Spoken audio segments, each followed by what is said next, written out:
Oke, kalau belum ada nggak apa-apa. Kita akan lanjutkan dulu ya ke bab berikutnya, yaitu di bab ketiga. Sudah dilihat Mbak Dela untuk materinya kalau di bab ketiga?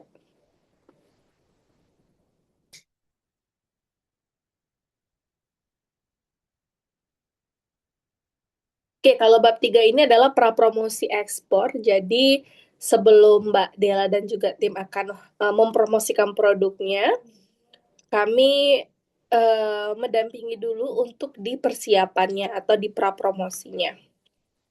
Nah, prapromosi ini termasuk apa aja? Yaitu di menghitung biaya ekspor dan juga metode pembayaran. Tapi hari ini kita bahas dulu untuk yang metode menghitung biaya ekspor. Nah, kalau kita mau menghitung biaya ataupun harga ekspornya, yang pertama kita wajib tahu dulu Incoterms. Yang kedua kita wajib bisa mengidentifikasi komponen-komponen sesuai dengan Incotermnya.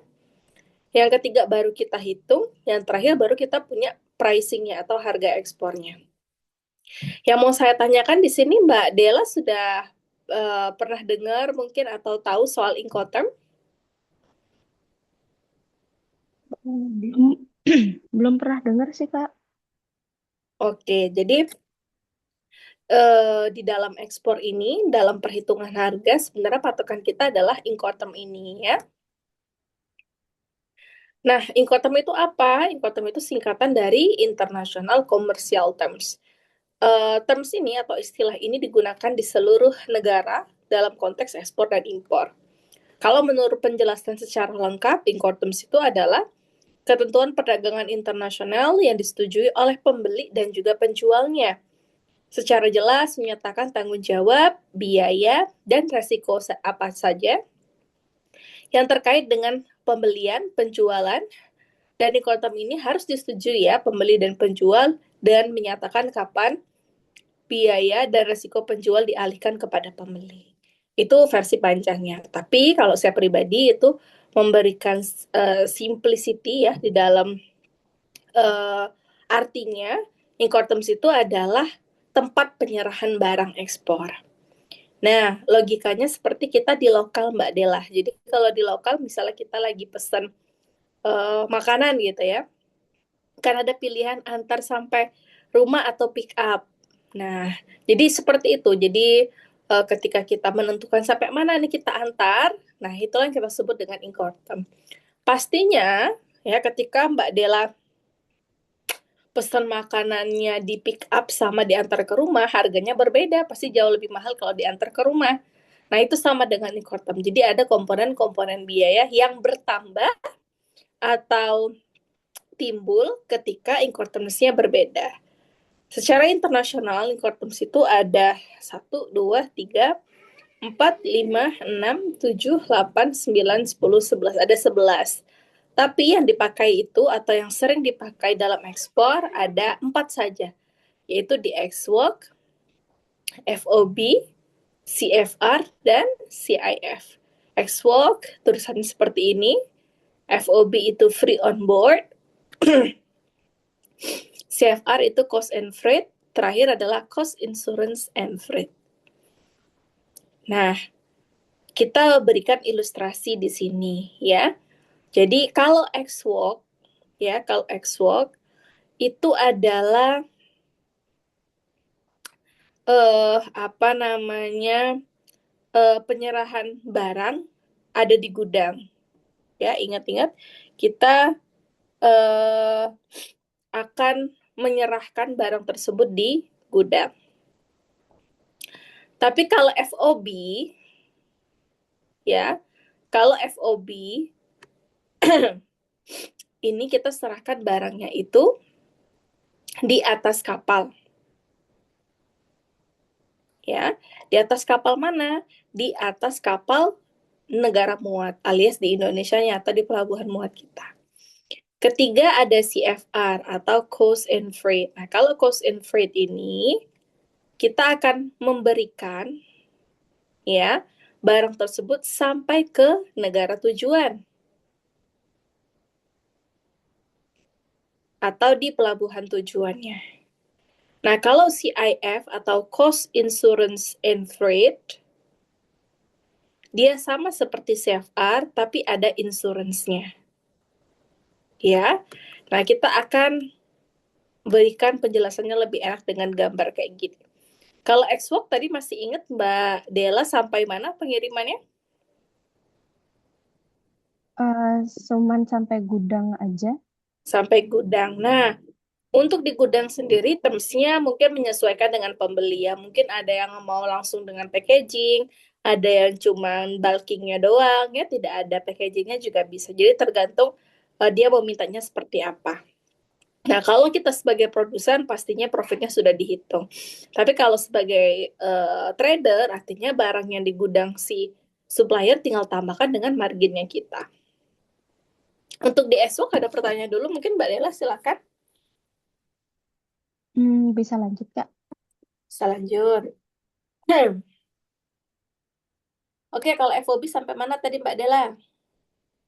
Kalau FOB cuman sampai pelabuhan di Indonesia aja, Oke, pelabuhan Indonesia, tapi tepatnya di mana tadi saya bilang betul di pelabuhan, tapi di atas apa tadi? di atas kapal.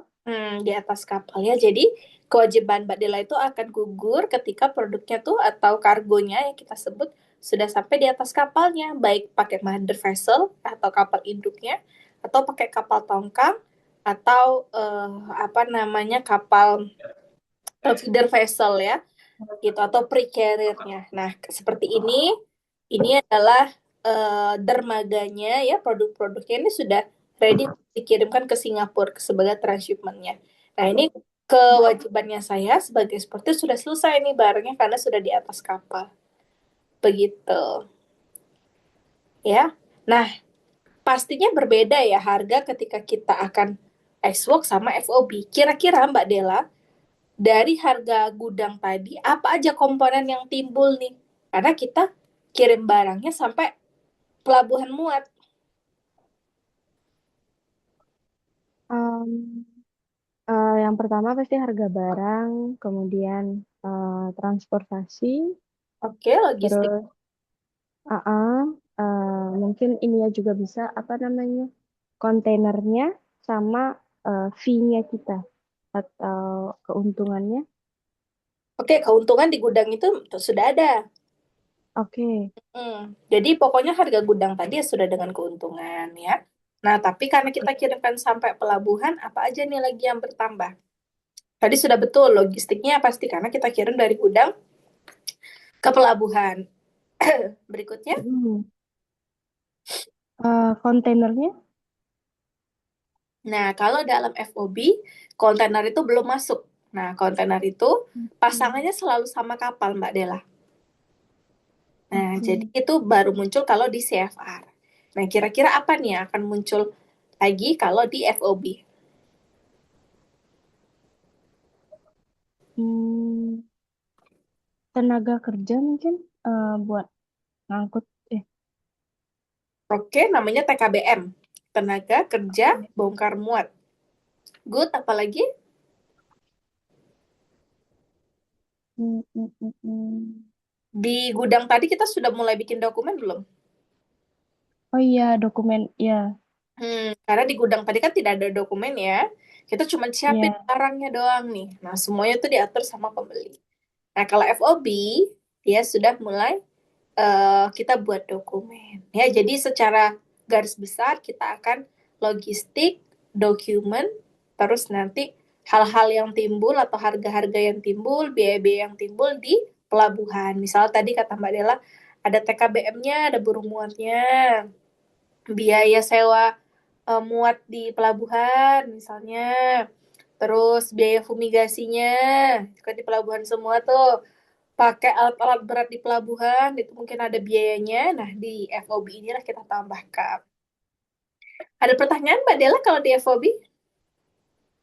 Hmm, berarti kalau yang istilahnya kalau di gudang dia kita hanya menyiapkan eh, barangnya aja, tapi kalau di FOB seperlengkapan sama data-data kayak hasil uji dan sebagainya juga ada di FOB berarti ya. Betul, betul. Oke. Mm-mm. Nah, kalau di gudang itu biasanya tidak ada apa-apa ya, cuma tinggal produk doang. Tapi kalau di FOB karena kita sudah ekspor ya, kita tuh sudah ekspor hitungannya gitu. Hmm. Jadi biasanya ya kita akan ngurus semuanya. Bayar itu tinggal ngurus pengiriman. Nah, untuk ini Kak, itu kan kalau kayak kontainer dan kapal itu kan tidak termasuk FOB. Betul? Berarti nanti untuk kita masukin tahu itu kontainernya, buyer yang akan kasih tahu, berarti gitu ya Kak? Betul sekali. Nah, jadi ketika kita di Oke. FOB, kita akan koordinasi dengan pembeli. Mister, ini kapan mau stuffing nih? Saya barang sudah lengkap, ya.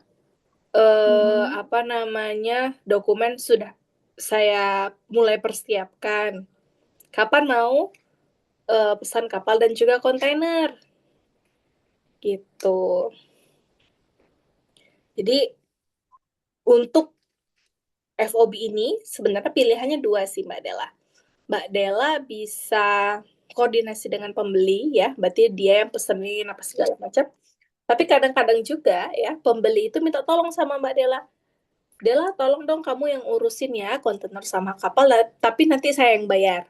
Jadi komponen biayanya nggak kita masukin, tapi kita cuma disuruh cari aja. Gitu, kita disuruh cari kapal dan kontainernya. Gitu. Kebayang Oke, nggak? berarti kalau misalnya yang bayarnya dia minta tolong dicariin, berarti kan itu istilahnya di luar invoice kayak gitu kan Kak ya? Betul, di luar invoice-nya. Nah, misalnya Mbak Della tetap mau nambahin, aku kan disuruh ini ya adalah biaya akomodasi misal ya. Boleh dimasukin di komponen biayanya. Jadi itu terserah aja, itu bukan komponen yang harus masuk enggak gitu. Hmm, berarti Kalau kalau dia mau minta dimasukin tolong, juga, kalau mau dimasukin juga nggak masalah gitu enggak sebenarnya masalah. ya. Heeh.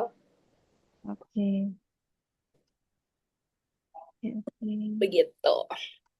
Oh ya Kak, untuk ini, eh, kalau FOB ini kan kita yang berkoordinasi langsung sama bayarnya, kapan mereka akan staffing. Untuk dokumen-dokumen itu kan paling tidak minimal 1 sampai 2 minggu sebelum staffing sudah siap kan gitu Kak ya? Betul. Jadi dokumen itu Mbak Della ya, ini kan karena kita belum masuk ke materi dokumen ya. Mm-mm. Tapi dokumen itu hanya bisa Mbak Dela. Ini dokumen pengiriman ya, beda dengan sertifikasi. Kalau sertifikasi misalnya kayak Mbak Dela bikin Certificate of Analysis, Mbak Dela mungkin bikin Health Certificate dan so on itu menjelang pengiriman pun bisa gitu. Nah, Oke. tapi kalau dokumen pengiriman itu hanya bisa Mbak Dela buat ketika sudah melakukan pengiriman. Hmm. Kebayang? Oke, oke, kebayang, Oke. kebayang. Jadi kalau tidak ada pengiriman ya tidak bisa. Buat akun-akunnya aja ya bisa dari sekarang gitu ya. Tapi untuk submit dokumen itu tidak bisa. Misalnya Mbak Dela mau buat karantina, ya karantina hanya bisa dilakukan kalau sedang staffing ekspor gitu. Nah, kapan tuh Mbak saya bisa terbitkan dokumennya? Biasanya dokumen-dokumen semua itu kan kita buat dulu draftnya nih Mbak. Kita Mm-mm. buat dulu nih draft, and then kapalnya berangkat. Nah, biasanya H+1 keberangkatan kan sudah dapat nih bill of ladingnya yang asli Mm-mm. ya kan. Nah, itulah sebagai landasan untuk bikin dokumennya. Oh, ternyata kapalnya berangkat tanggal 5 ya, buat nanti di dokumennya jadi tanggal 5. Begitu. Oke. Jadi, Berarti walaupun, hmm, silakan. berarti walaupun kalau misalnya FOB yang dipesenin dari buyernya, kita masih bisa terima bill of landingnya itu ya? Betul. Oke. Mm-mm. Gitu. Jadi, kita akan apa namanya? Membuat dokumen-dokumen ya berdasarkan permintaan pastinya, tapi biasanya yang bisa kita terbitkan ketika setelah staffing atau setelah pengiriman. Oke. Begitu. Kebayang ya pokoknya, oh FOB ini pengirimannya sampai sini, aku ngerjain dokumen tuh bisa sembari pengiriman, tapi penerbitannya biasanya H+1 setelah pengiriman. Oke. Pokoknya BL dapat baru kita bisa urus. Nah, ini berbeda dengan CFR sama CIF ya. Kalau FOB kita sampai negara muat aja atau pelabuhan muat. Tapi kalau di CFR dan juga CIF, kita itu apa namanya? Mengirimkannya ini sudah sampai negara tujuan, sampai port of discharge namanya, atau pelabuhan bongkar. Jadi kalau bahasa Inggrisnya pelabuhan muat itu port of loading, POL ya, POL. Tapi kalau untuk pelabuhan muat atau POD-nya, port of discharge ya, itu di CFR dan juga CIF. Nah, yang membedakan ya, kalau CIF itu ada insurance-nya. Jadi kita masukkan komponen biaya insurance. Terus pertanyaannya, siapa yang menanggung menanggung biaya asuransi kalau di CFR? Artinya pembeli. Gitu, pembeli sudah asuransikan sendiri. Nah, tapi kalau kami selalu menyarankan teman-teman itu selalu asuransikan produknya juga, walaupun tidak di dalam Incoterm CIF, tapi silakan asuransikan produknya atau kargonya juga walaupun di CFR. Nah, karena asuransi itu nggak mahal ya, cuma 0,3 sampai 0,5% dari omsetnya kita atau dari invoice-nya. Misalnya invoice-nya 1M, 0,3 sampai 0,5 nggak lebih dari 10 juta. Begitu. Nah, artinya ada komponen biaya tambahan nih. Kalau FOB tadi cuma sampai pelabuhan muat, CFR sama CIF kita tambahin kapal dan juga kontainer. Terakhir nanti kita akan tambahkan asuransi di CIF. Begitu. Ada pertanyaan, Mbak Della? Silahkan kalau sampai ikut sini. Hmm, sementara sih belum ada Kak. Cuman ini Mm-mm. Kak, yang CFR itu kan dia tidak pakai asuransi, tapi yang seperti Kakak bilang bisa diajukan aja asuransi gitu kan. Betul. Itu berarti nanggung sendiri kan asuransinya berarti Kak ya? Betul, kita tanggung sendiri. Apakah Mbak Della harus mengabarkan ke pembeli? Mister, ini saya asuransikan ya? Nggak usah. Kalau di Oh, Sevar tidak tidak perlu diinformasikan ke pembeli. Karena kalau diinformasikan pembeli, ini hanya takutnya saja ya, takutnya nanti pembelinya cari-cari celah untuk minta diskon. Gitu, karena tahu, oh barangnya diasuransikan kok. Gitu.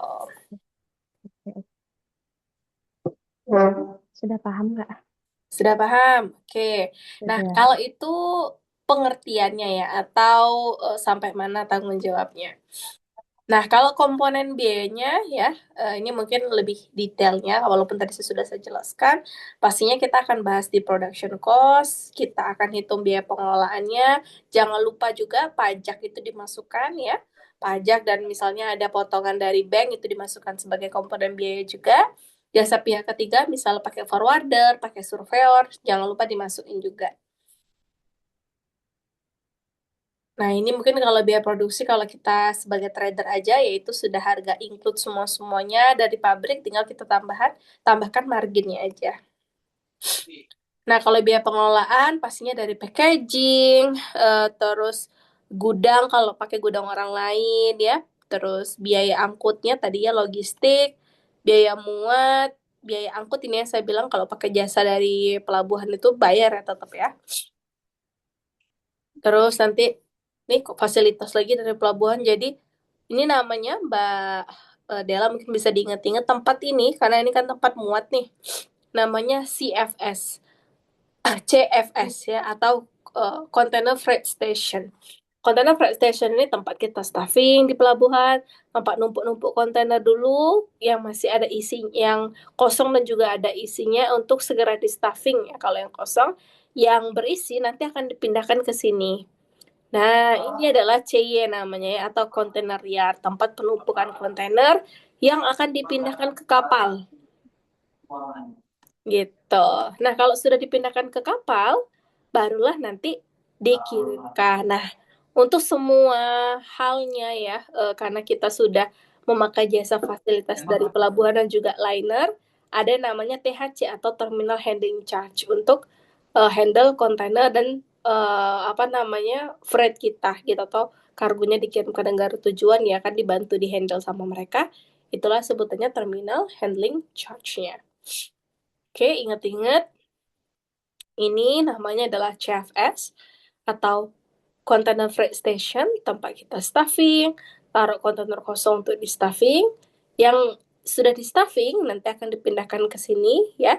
Namanya adalah kontainer ya, tempat penumpukan kontainer yang berisi atau sudah ada produknya yang akan dipindahkan ke atas kapal untuk dikirimkan gitu. Ada pertanyaan mungkin Mbak Adela untuk ilustrasinya?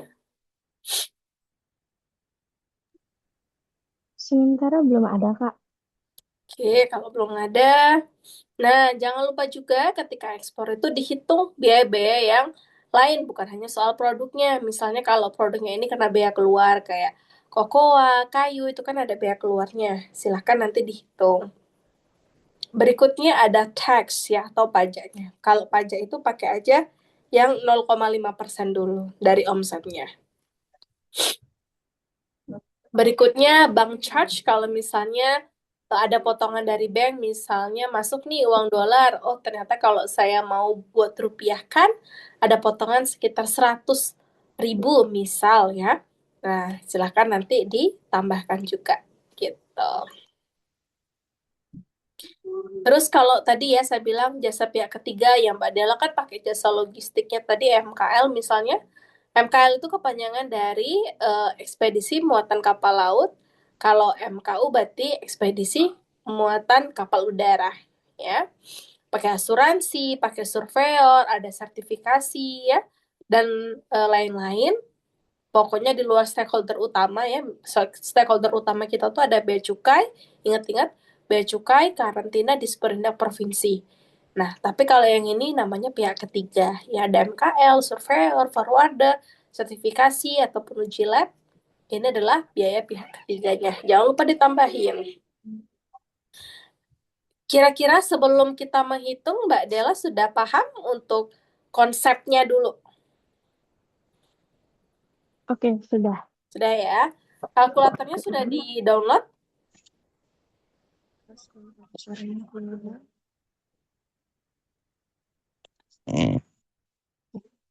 Halo, Oke, kalau kalkulatornya sudah di-download, sudah, Kak. sudah bisa dipakai belum kalkulatornya? Coba dicek dulu. Yang Bisa. boleh diubah, yang kuning-kuning aja. Yang kuning, oke.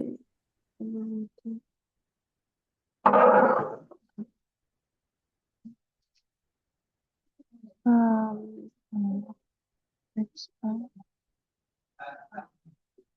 ya, oke. Yang kakak kirim waktu ini tuh, itu kan mode lihat, Kak ya. Ya? Saya duplikat aja sih, Kak. Oke, berarti sudah bisa diubah ya?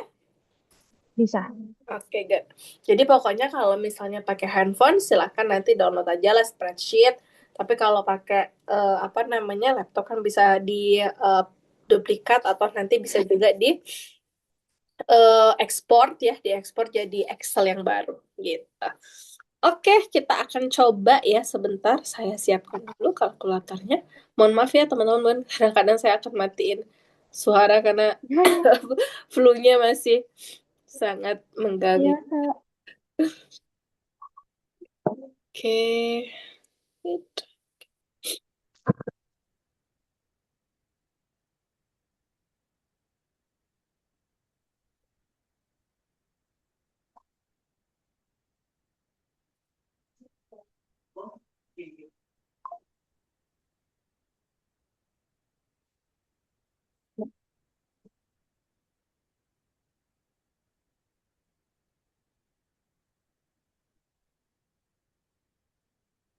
Oke, sudah kita akan langsung mulai ya. Oke. Sudah kelihatan layarnya saya? Oh, sorry. Nah, jadi di Belantika, Oke. untuk memudahkan Mbak Dela dan juga Mas Bayu menghitung, sebenarnya hitung manual juga bisa. Namun untuk lebih memudahkannya, terus juga biar tahu komponen-komponennya, jadi kita buat dalam bentuk kalkulator seperti ini. Nah, kalau kalkulator ekspor itu, teman-teman, kita sudah lengkap mulai dari Xworks sampai tadi CIF ya, atau Cost and Insurance and Freight. Nah, yang di bagian atas, ya kita mulai dulu dari bagian atas. Kalau bagian atas ini adalah kita sebut informasi pengirimannya lah, gitu. For example, di sini Mbak Dela produknya mau ekspor apa Mbak jadinya? Minyak nilamnya. Minyak nilam ya, berarti di sini kita akan buat ya, di sini description of goods-nya adalah Pacoli oil ya. Tulisannya gimana ya Pacoli? P-A-C? PACOU, bener ya? PACHOULI, Oh, iya. Paucoli, PATCHOU. Oil, oil, oke. PAT. Oke, Pacoli oil atau minyak nilam, sudah. Berikutnya kita lihat dulu dari suppliernya. Suppliernya Mbak Dela sendiri ya. Mm-mm. Nama PT-nya apa Mbak? PT Silvo Terra Biru. Si Silvo Silvo Terra Vera Biru. Biro. Oke, eksporternya karena sama ya. Kita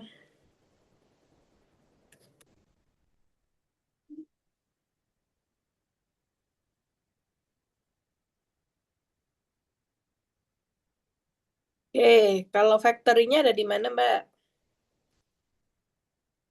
Factory-nya saya kan sementara sebagai trader dulu dia ada di Jawa Tengah, Kak.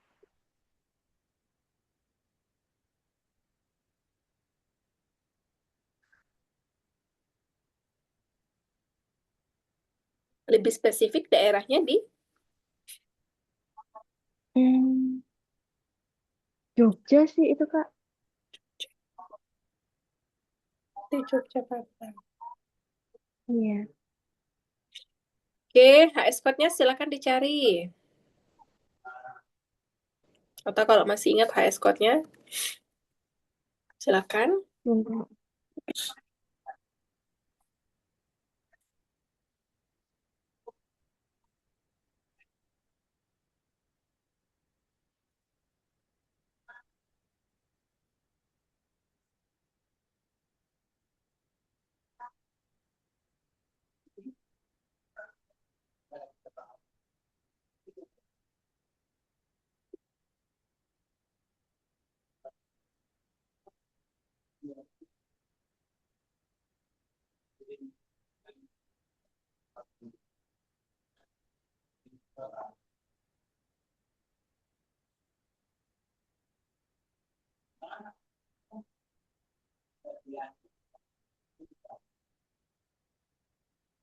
Minyak nilam.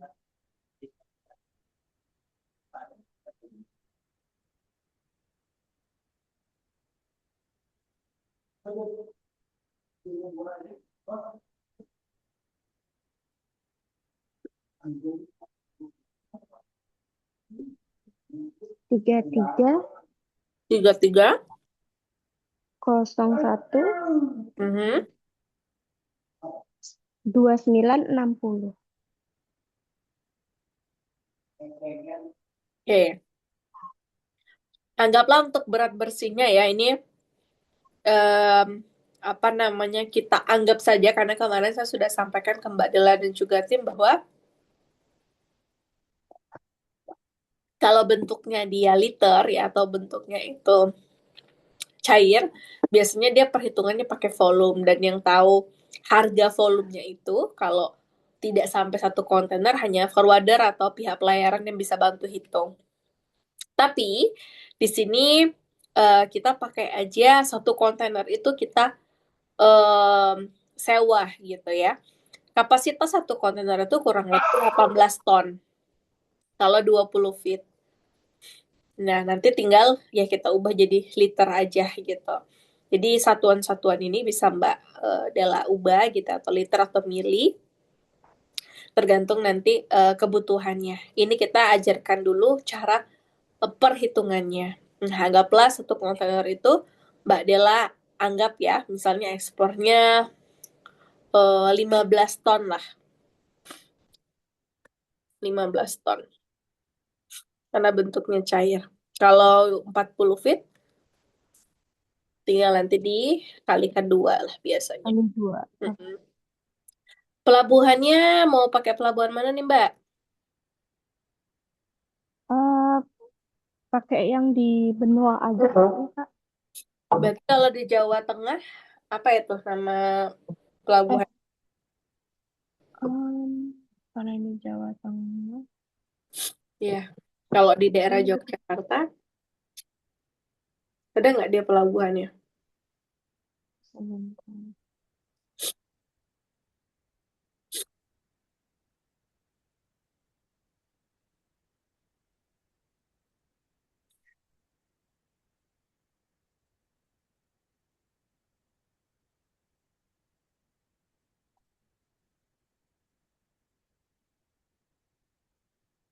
Oh, kalau di Jogja dia nggak punya, tapi dia ke Semarang, Kak. Oke, di Semarang namanya? Pelabuhan Tanjung Emas. Oke, pelabuhan Tanjung Mas. Untuk pelabuhan bongkarnya ada di mana atau port of discharge-nya negara mana nih? Mungkin karena minyak, kayaknya antara ke Prancis gitu ya, Kak ya. Prancis ya. Coba Mm-mm. dicari pelabuhannya di mana. Wuhan.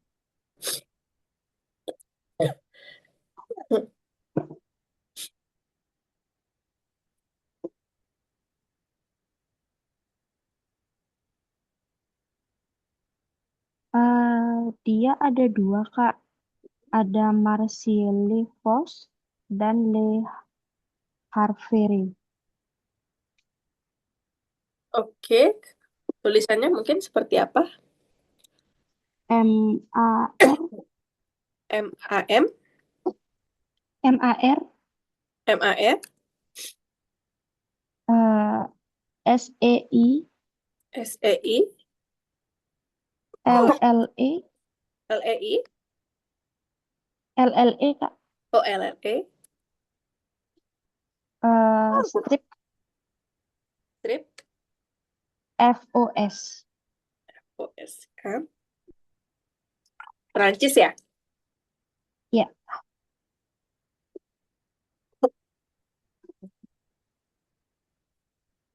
Perancis. Oke, kita akan mulai dari Incoterms yang pertama apa Mbak tadi? ada yang di gudang itu EXW, Kepanjangannya? X-Work. X-Walk. Oke. Yang pertama, untuk yang diedit-edit, ingat ya, hanya boleh yang kolom-kolom kuning saja. Selain itu, jangan Mm-mm. diedit-edit. Oke, yang pertama, eh, X-Walk, harga beli pabrik atau suppliernya, Mbak, berapa, Mbak? Anggaplah, di sini, Mbak, satuannya apa? Di sini satuannya kilo, Kak, bilangnya. Kalau Mbak Della, penjualannya, Eh, Nanti bilang per kilo aja berarti ya. oke, kita anggap saja ya, anggap saja per kilo. Mm-mm. Berapa Mbak Della per kilonya di sana? Di sini sekarang 1 juta, Kak. 1 juta. Oke, keuntungannya mau berapa persen? Mungkin di 15%, Kak. Oke, 15%.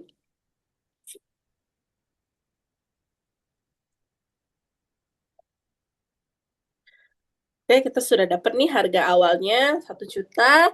Kita tambahkan 15%, kurang lebih 150.000. Jadinya 1.150.000 per kilogram ya. Oke. Oke. Nah, di sini eh, kita akan rubah jadi dolar. Oke. Dolar sekarang berapa, Mbak? Cari 16, dulu dolarnya. sebentar. Um, Caranya tuh US kan, Kak ya? iya, USD to IDR. di Google. 17.500. Wow, 17.500. Iya, Oke. 17.500 Nah, kurs ini karena kita sekarang ya Mbak ya, karena sekarang ini posisinya dolar lagi naik sekali jadi 17.500. Sebenarnya kita ada keuntungan nanti double ya, keuntungannya dari profit, yang kedua bisa dari nilai tukarnya ya. Ya. Tapi untuk mengantisipasi nih Mbak ya, saya takutnya ketika saya tukarkan duit ya turun nih jadi 17.000 berapa gitu. Nah, cara Mm-mm. antisipasinya adalah kita kurangkan aja 200 perak. Berarti 17.300 ya. Betul. Nah, kalau Mbak Dela ketika menukarkan uangnya di 17.500, Mbak Dela kan untung ya jadinya. Ada untung 200 perak. Heeh. Ya, satu perak kalau di ekspor ini sangat berharga ya karena kita perhitungannya pakai currency. Berikutnya kita masuk ke sini. Nah, kita sudah punya harganya jadinya di sini ya. Harganya kurang lebih di eh, 8,67 per kilogramnya, tapi kalau pakai tonase 66.474, sorry, 66,474 atau 0,474 US dollar ya, atau sekitar 100 berapa nanti rupiahnya di bawah. Nah, tapi tadi kan nggak sampai 18 ton ya, kita ekspor cuma 15 ton.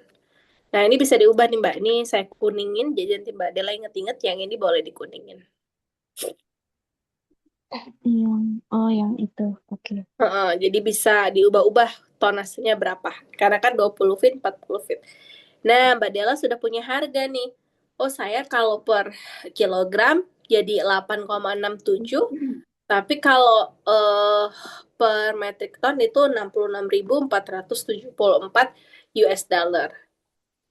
Kalau untuk 20 feet ya, dengan kapasitas 15 ton, Mbak Dela akan dapat harga jual di 967.110 gitu. Sudah kebayang Oke. untuk harga gudang? Oke, berarti kan saya review lagi ya Kak ya, biar paham Kak ya. Berarti untuk yang dijual itu yang harga jual di 66.474 untuk per metrik tonnya gitu ya. Betul. Oke, terus untuk kalau misalnya dia pesen di apa namanya di 18 ton atau 25 ton nanti jadinya 1.196.532 kayak gitu kan Kak ya? Oke, kalau yang 18 ya jangan lupa ini kita kan ganti Iya. 15 ton. Mm-mm. Coba saya nanti dulu. Dia otomatis terganti. 15 ton, 18 ton beda. Itu sudah pasti kalau yang 40 feet per metrik tonnya atau per kilogramnya jauh lebih murah ya, karena kan dia lebih banyak barangnya. Mm-mm, mm-mm. Tuh. Oke, oke sudah terganti. Oke, oke. Ya. Kak, maaf. Mm-mm. Berarti kita jualnya berarti ada kayak kasih tahu minimum eh, apa minimum order kayak gitu ya Kak ya? Sudah pasti, karena punyanya Mbak Dela ini nggak mungkin dikirim dalam, mungkin saja ya satu kontainer, tapi agak jarang gitu. Jadi kan biasanya pembeliannya ada minimum. Kenapa ada minimumnya? Karena kan harus pengiriman misalnya via udara ya. Via udara, Mm-mm, kalau yang liquid mungkin ada terbatas di quantity misalnya ya. Kalau pakai tetap pakai kapal tapi dia LCL, nah berapa tuh minimumnya biar tercover biaya pengirimannya gitu. Karena kalau LCL tuh sebenarnya jauh lebih mahal sih dibandingkan FCL karena barangnya kan sedikit gitu. oke. Tapi apakah bisa ya Mbak Berarti ya? Dia cuma beli 5 ton tapi saya sewa satu kontainer bisa? Tidak ada masalah. oke, oke. Berarti untuk kita tahu berapa minimum ordernya dia, kita hitung dulu berarti Kak ya? Betul, kita hitung dulu. Makanya HPP dan lain sebagainya, Mbak Dela udah harus di luar kepala gitu Oke. misalnya ya. Saya mau beli 1 ton aja atau 1 kilo aja gitu. Ya boleh-boleh aja mau beli 1 kilo ya. Kalau tapi kan ini Xbox dia jemput sendiri ya. Anggaplah ke Mm-mm. negara tujuan gitu ya. Kita kirim masa ke negara tujuan. Kita hitung itu kosnya belum nutup karena untuk biaya pengiriman saja harganya sekian gitu. Dia pun beli harganya murah misalnya. Nah, makanya kita pakai kapasitas. Saya mau lah kalau kasih harga segitu, tapi kamu belinya sekian kuantitinya wajib. Atau bagi dua gitu ya. Bagi dua untuk di apa namanya di barang nggak apa-apa harganya saya kirimnya tetap 1 kilo, tapi pengirimannya kamu yang nanggung. Bisa seperti itu. Oke. Kalau skalanya kecil-kecil aja gitu. Tapi kalau di daerah-daerah seperti Mbak Dela kan itu daerah besar ya. Saya rasa sih cukup banyak untuk apa namanya tempat pengiriman. Jadi ndak apa namanya ndak bingung untuk pemilihan apa ekspedisi. Begitu. Mm-mm. Oke, berikutnya di FOB. FOB kita tinggal tambahkan dokumen ya, biaya pengiriman. Terus juga kalau ada pakai jasa pihak ketiga. Nah, coba di sini eh, Mbak Della buat dulu deh tracking sama loadingnya kira-kira berapa. Oke. Trackingnya Eh, terakhir mungkin kira-kira sekitar 5 aja dulu ya, coba. 5 juta. Mm-mm. Oke, pastinya ini tergantung berapa banyak produk dan jauhnya ya. Loadingnya, Iya. misalnya loadingnya anggaplah berapa Mbak loadingnya? Loading mungkin satu, ininya 5 juta, mungkin dua, Kak. 2. Ya. Oke. Nah, dokumennya silahkan coba Mbak eh Dela list dulu dokumen-dokumennya yang setahu Mbak Dela untuk minyak nilam tuh apa aja. Nanti saya bantu pengisiannya di sini. Oke.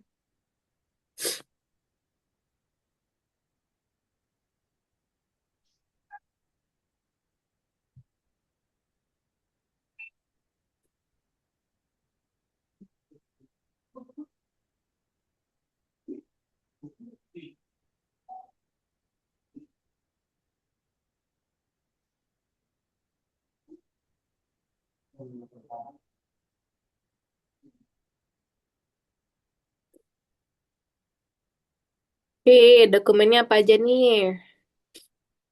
Ini ketemunya PEB. Oke, PEB. Ini mau pengirimannya sendiri apa pakai forwarder? Kalau forwarder kan dia otomatis kan Kak, kita kayak dikasih Betul. harga total berarti ya. Betul. Coba Kalau harga kirim mandiri dulu. ya, Iya, heeh. ya, mandiri. Nah, ini Mbak lihat kolom-kolomnya ya. PEB itu di kolom nomor 2. PEB Kak. Oke. Ya. Urusnya di Chase 4.0 ini gratis. 41 Yang ini, custom clearance ya. custom clearance, oke. Ngurusnya di Chase 4.0. Gratis ya, ini tidak ada bayar. Oh, gratis. Mm-mm. Jadi kita pakai nol aja Kak ya. Betul, dihapus juga nggak apa-apa. Oke. Berikutnya kita akan ngurus COO pastinya ya. COO itu di Disperindak itu yang saya bilang. Ya, itu Iya, COO. sebagai bukti pengirimannya dari negara mana. Ini juga gratis. COO gratis ya. Mm-mm. Oke, Nah, COO. Berikutnya adalah pai itu kayaknya nggak pakai ya kalau sudah jadi bentuk minyak. Gratis. Eh, B- BL-nya Kak? Nah, BL itu kan dari buyer kalau di FOB. Oke, FOB ya, oke. Hmm. Fumigasi tidak. COA? Ya, COA pasti. COA itu biasanya sekitar 1 jutaan. 1 juta, oke. Oke, 1 juta aja berarti ya. Betul. Kayaknya nggak terlalu banyak dokumennya ini. Cuman COA, COO, PEB. BL tidak ada. MSDS Kak? Nah, MSDS itu biasanya sih ada ya kalau untuk produk minyak. Ini Mm-mm. buatnya bisa di forwarder lah. Bisa di surveyor. Anggaplah 1 juta juga.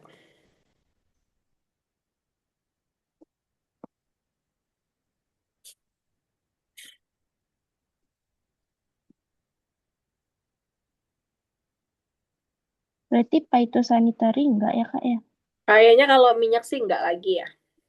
Enggak ya. Mm-mm. Kalau Nah, untuk dapat informasi data seperti itu selain ke forwarder, ke siapa lagi ya Kak? eh, bayar, Oh, langsung bayarnya tanyain berarti Kak ya? nanti bayarnya pasti akan tanya, kamu siapin ini ya, siapin itu ya, gitu. Oke. Oke, biasanya MSD 1 juta. Yang ini aja kita hapus. Up. Hmm,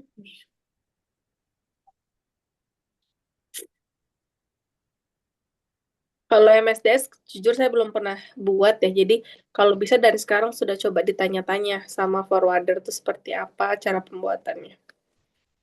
Oke. Oke, terus THC biaya di pelabuhan biasanya sekitar 1 jutaan juga. Oh, berarti itu kena ya Kak ya? Kayak kita hanya naruh gitu aja masih kena berarti ya? Iya, semua fasilitas yang akan kita gunakan di pelabuhan itu kena Oke. gitu. Jadi akan tetap apa namanya ada biayanya. Misalnya Mbak mau pakai kerennya aja, nah itu ada biayanya. Begitu. Hmm. Oke, biaya telegraphic transfer biasanya sekitar 100 ribuan ya. Anggaplah kita buat 500 ribu. Karena nggak Hmm. pakai LC ya nggak ada. Nah, biaya kirim dokumen biasanya 800 ribu.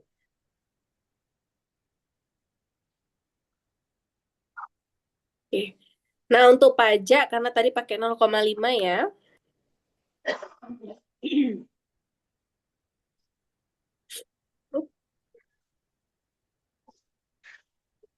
Pajaknya.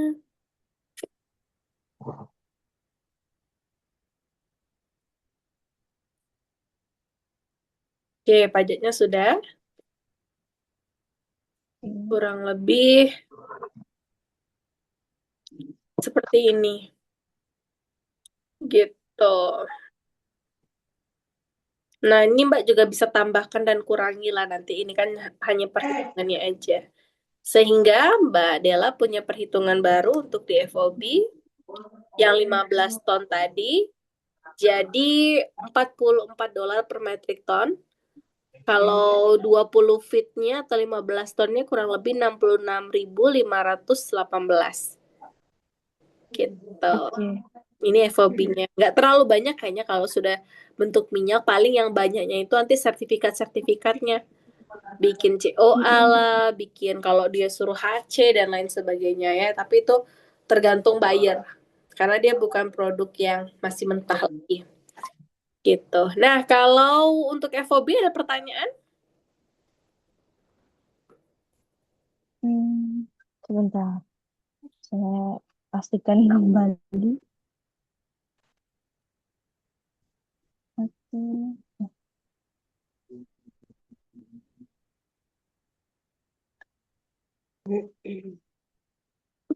Ini aman. Aman sih, Kak. Oke, nah yang berikutnya CFR ya Mbak ya. CFR kita kirim sampai mana nih? Kalau CFR itu sampai ke pelabuhan negara tujuan, Kak. Pelabuhan negara tujuan ya. Em, Kira-kira kalau 20 feet itu kan dihitung kontainer dan kapal biasanya berkisar ya 800 sampai 1.500-an. Anggaplah kita ambil tengah-tengah aja 1.300. Nah, Mbak Della di sini sudah ada harga baru. Harga barunya adalah di 64.604 per metrik tonnya. Total invoice-nya adalah 999.000 untuk di 15 ton tadi.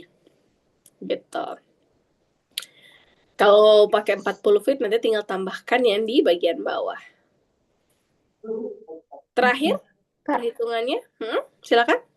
eh, untuk ini tahu biaya apa namanya freight charge itu ditanya ke pihak pelabuhan tujuan atau gimana? Atau pakai Oke, forwarder? kalau pakai forwarder, pastinya nanti forwarder akan infokan ke kita. Tapi kalau tidak pakai forwarder, silakan nanti tanyakan ke pelayarannya atau shipping lainnya. Oh, Misalnya Mbak pakai Mars, pakai CMCG, pakai Evergreen, nih tanyakan ke mereka berapa harga kapal dan kontainer mereka. Gitu. oke. Nanti template-nya minta aja sama saya. Mbak, saya sudah mulai mau hubungi liner. Nah, nanti saya kasih contoh untuk menghubunginya. Oh gitu. Oke. Mm-mm, gitu. Terakhir, masih ingat Incoterms-nya? Yang CIF CIF itu tinggal ditambahkan apa? asuransi. Ya, insurance ya atau asuransinya Oke. sekitar 0,3% aja. Nah, 0,3% sudah masuk. Kurang lebih berarti per tonnya jadi 66.804 atau satu kontainer 20 feetnya 1.200.000 Satu juta 1.264 dua ribu.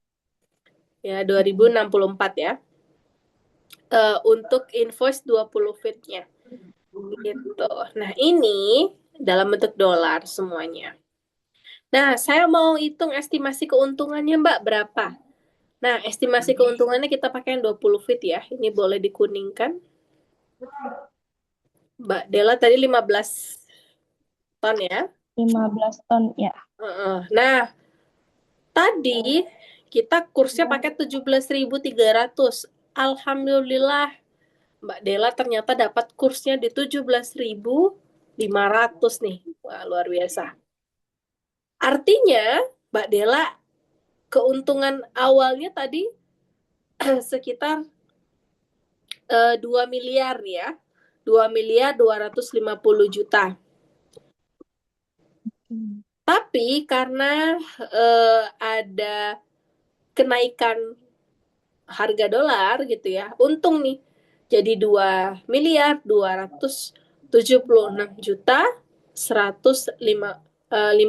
11.561. Ada penambahan kurang lebih 26 jutaan rupiah gitu karena selisih kursnya tadi. Nah, ini kuning nih, boleh diubah.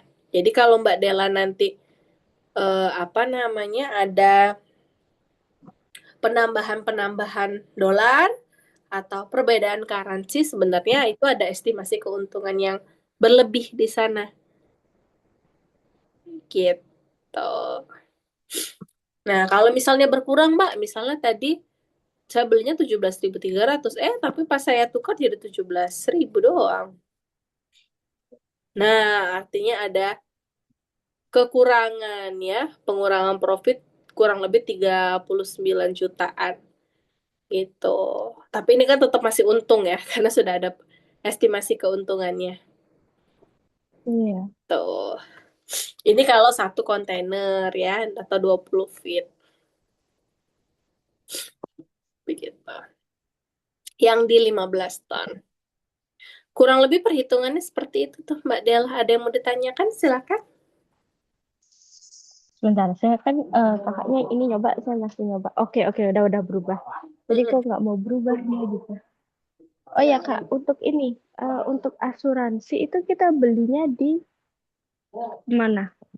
Kalau sudah pakai forwarder, forwarder langsung kasih harga. Tapi kalau misalnya kita sendiri pengurusannya, nanti kita fasilitasnya kita hubungi asuransi di daerah kita. Lebih enak sih asuransi di tempat kita ya. Gitu. Misalnya apa gitu nama asuransinya kalau di Bali. Kalau untuk ekspor tuh ada namanya BUMN ASEI ya, ASEI gitu. Nggak tahu sih kalau di Denpasar ada atau nggak ininya kantornya. Kalau di Sumatera Oh, ada di Palembang. SI berarti ya, Kak ya? ASEI, tapi banyak lagi yang lain. Asuransi biasa tuh juga bisa cover perjalanan ekspor. Oke. Jadi Mbak Dela ya hanya tinggal membandingkan harga, begitu Oh, kira-kira masuk nggak harganya, gitu. oke. Oke, terakhir di sini harga-harga tadi, Mbak Dela, itu ada sebutan-sebutannya ya. Kalau harga seller, ya kita sebagai penjual tadi tuh, saya kasih harganya 6.000 dolar ya, itu namanya harga seller. Tapi ada namanya harga buyer. Harga buyer tuh ekspektasi buyer. Misalnya nih, Mbak Dela itu bottom price-nya bisa sebenarnya di 4.000 aja, misal ya.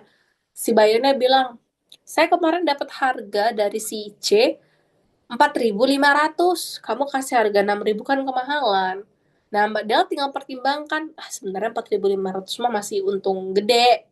Ya sudahlah, saya pakai harga kamu. Nah, itu namanya harga buyer. Atau kita menyesuaikan dengan permintaan dia, atau kita bisa juga menyesuaikan dengan harga-harga di marketplace negara dia. Ada juga namanya harga premium. Harga premium ini biasanya kita bedakan berdasarkan kualitas produk sama negara tujuannya. Gitu. Kalau punya Mbak Della kan ini lumayan premium ya produknya. Jadi bisa nih pakai harga premium. Nah, harga premium ini sebenarnya menyelamatkan ya produk-produk tersebut yang tidak ada penggunaannya di Indonesia. Contohnya kayak pinang. Pinang itu nggak ada kegunaannya untuk di lokal. Hampir 100% semuanya diekspor. Sehingga dengan adanya diekspor itu buat harganya jauh lebih mahal. Itulah yang kita sebut dengan harga premium. Gitu. Terakhir, harga dumping yang sering dilakukan sama China, but kayaknya sekarang udah mulai berubah ya, apa namanya, konsep berbisnisnya mereka. Saya juga ngikut-ngikutin sedikit, tapi nggak tahu apakah hanya di beberapa produk saja. Jadi jual di lokal itu jauh lebih mahal kalau dia jual keluar. Contohnya misalnya ada produk-produk apa ya kalau di Indonesia yang harga dumping kayaknya jarang ya. Misalkan lebih mahal keluar gitu. Anggap aja lah Pacoli Oil ini misalnya Mbak di lokal jualnya 100 juta, tapi untuk diekspor jadi 50 juta. Nah, itu namanya harga dumpingnya. Seperti itu. So far ada pertanyaan Mbak Della dari perhitungan harga, komponen biayanya, sampai yang terakhir kalkulasi harganya? Sudah Kak, sudah ngerti. Oke. Nah, mungkin Mbak Della, saya mau kasih tugas ke Mbak Delanya karena ini sudah ada perhitungannya. Coba Mbak Della cari tahu gitu ya untuk perhitungan minyak ya, minyak seperti ini eh itu boxnya seperti apa atau packagingnya seperti apa. And then nanti Mbak Della coba tanya aja dulu sama mana tahu di Denpasar tuh banyak forwarder-forwarder, jadi coba dicatat aja dia menghitungnya seperti apa. Jadi dari sekarang Mbak Della nanti sudah bisa ada perhitungan gitu. Jadi beda produk tuh beda cara hitung pengirimannya gitu. Contohnya kayak Gaharu ya. Gaharu tuh dia pakai pesawat, perhitungannya ya pakai volume juga. Nah, yang tahu perhitungan-perhitungan itu nggak bisa kita karena dia tidak saklek harganya. Nah, itu coba Mbak Della cari tahu dari sekarang. Besok di jam yang sama ya Mbak Della ya. Oh iya. Oke, di jam yang sama kita langsung bahas. Gitu, karena kalau minyak tuh nggak terlalu banyak sih member yang main ya sebelum-sebelumnya. Tapi setahu Mm-mm. saya kalau dalam bentuk minyak atau liquid itu hitungannya volume gitu. Kalau kami kenapa hitungannya volume gaharu itu karena packagingnya box. Nah, nanti coba tanyakan ya ke pihak forwarder atau mungkin pelayaran di tempat Mbak. Iseng-iseng aja tanya kalau misalnya saya kirimkan ini ke negara A, biasanya hitungannya volume atau liternya yang dihitung. Gitu. Iya. Oke, mungkin kalau untuk pertemuan hari ini itu dulu, karena habis ini saya ada kelas lagi. Besok kita akan lanjutkan agak panjang, yaitu di metode pembayaran. Jadi silakan nanti Mbak Dela sama Mas Bayu bisa baca-baca sedikit-sedikit dulu materi soal metode pembayaran, karena akan saya langsung materinya dengan materi letter of credit sebagai salah satu metode pembayarannya gitu. Sebenarnya biasanya letter of credit-nya kita pisah, namun karena untuk perhitungannya ini sudah kita selesaikan, jadi bisa digabung saja untuk letter of credit dan juga metode pembayaran secara keseluruhannya. Gitu. Terima kasih banyak Mbak Della dan tim. Silakan kalau mau melanjutkan kegiatannya lagi, nanti rekamannya seperti biasa akan langsung dikirimkan dan juga disematkan di kolom chat. Itu. Thank you so much Mbak Della dan Mas Bayu. Baik, terima kasih. Siap.